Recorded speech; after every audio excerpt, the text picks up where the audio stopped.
मागील 26 जानेवारीपासून आपण हे FM रेडाई सुरुवात केलेलं आहे कल्याण कारागृहामध्ये.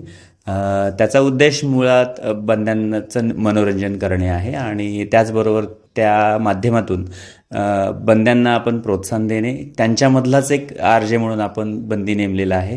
तुम्ही ही मागे जे पेंटिंग्स पाहतात ते सुद्धा बंद्यांनीच बनवलेले आहेत आणि त्यांच्यामध्ये त्यांच्या कलागुणांना या माध्यमातून वाव मिळावा, त्याबरोबरच त्यांचं मनोरंजन व्हावं. आणि बंद्यांना इतर जी माहिती आहे, सपोज त्यांच्या कायदेविषयक बाबी आहेत, त्याच्यानंतर त्यांच्या आरोग्यविषयक बाबी आहेत, त्यांच्या अजून जे काही मानसिक जे कुठल्या आरोग्याचे ह्याचे जे प्रश्न आहेत, ह्या माध्यमातून आम्ही त्यांना वेगवेगळ्या प्रकारचं माहिती देणं असो, मनोरंजन करणं असो आणि त्यांचं ज्ञानामध्ये भर पाडणं असो, ह्या सगळ्या गोष्टी ह्या माध्यमातून करता येतात. आणि भविष्यात त्याचबरोबर सगळ्यात महत्त्वाचं म्हणजे जे आहे विपश्यना. आम्ही ह्या कारागृहामध्ये विपश्यना कल्याण परिसरातील विपश्यना सेंटरच्या माध्यमातून जवळपास 1,500 बंद्यांना आपण प्रशिक्षित केलेलं आहे. त्यांचे सेशन झालेले आहेत इथे.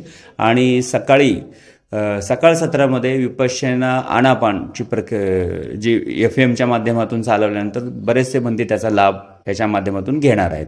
सकाळ सत्रामध्ये आपण राष्ट्रगानापासून राष्ट्रगीतापासून त्याची सुरुवात करतो कारागृह उघडल्यानंतर. त्यानंतर मग भावगीतं, भक्तिगीतं मराठी हिंदीमधले आपण त्याच्यामध्ये उद्घोषणा करून करत असतो. आणि त्याचबरोबर दुपार सत्रामध्ये त्यांचे जे चॉईस सॉन्ग जे आहेत हे त्याचंसुद्धा आपण प्रक्षेपण बंदी RJ जो कोणी नेमलेला आहे त्याच्या माध्यमातून ते होत असतं.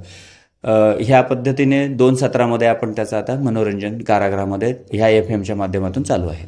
या कारागृहामध्ये FMचा तर निश्चितच ह्या गोष्टीसाठी उपयोग होतोच आहे, कारण सर्व बंद्यांना एकाच वेळेस बोलण्याचं एक खूप मोठं माध्यम आहे.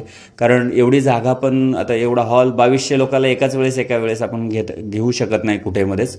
त्यामुळं हे FMचं जे सेंटर आहे ह्या हेतून आम्ही सर्व बंद्यांना कुठल्याही प्रकारच्या सूचना ज्या आहेत आपण एकाच वेळेस देऊ शकतो. मनोरंजनाचे कार्यक्रमही घेऊ शकतो.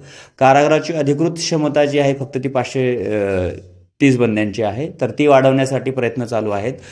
बांधकाम विभागामार्फत इस्टिमेट घेऊन नवीन बऱ्याचशी बांधणीसाठी प्रस्तावित शासनाकडे सादर करण्यात येत आहेत.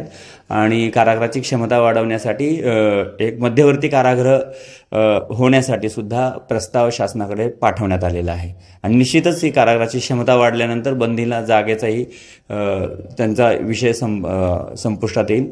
आज महाराष्ट्रामध्ये असो भारतामध्ये असो सर्वत्रच लोकसंख्या वाढीमुळे किंवा गुन्हेगारीचं वाढल्यामुळे प्रत्येक कारागृहामध्ये गर्दी वाढलेली दिसून येते. हे निश्चितच उत्साह आहे, कारण हे बंद्यांसाठीच आहे आणि बंदीच चालवतात, त्यामुळं जास्त त्याचं एक बंद्यांना उत्सुकता असते. आणि निश्चितच बंदी हे चालवत असल्यामुळे त्यांनाही ती उत्सुकता आहे. त्यांच्या आवडीचे गाणे त्यांना त्याच्या माध्यमातून ऐकायला मिळतात. ही एक वेगळी त्यांची एक उत्सुकता म्हणतो आपण, ती निश्चितच काम करत आहे आणि उत्सुक आहेत बंदी.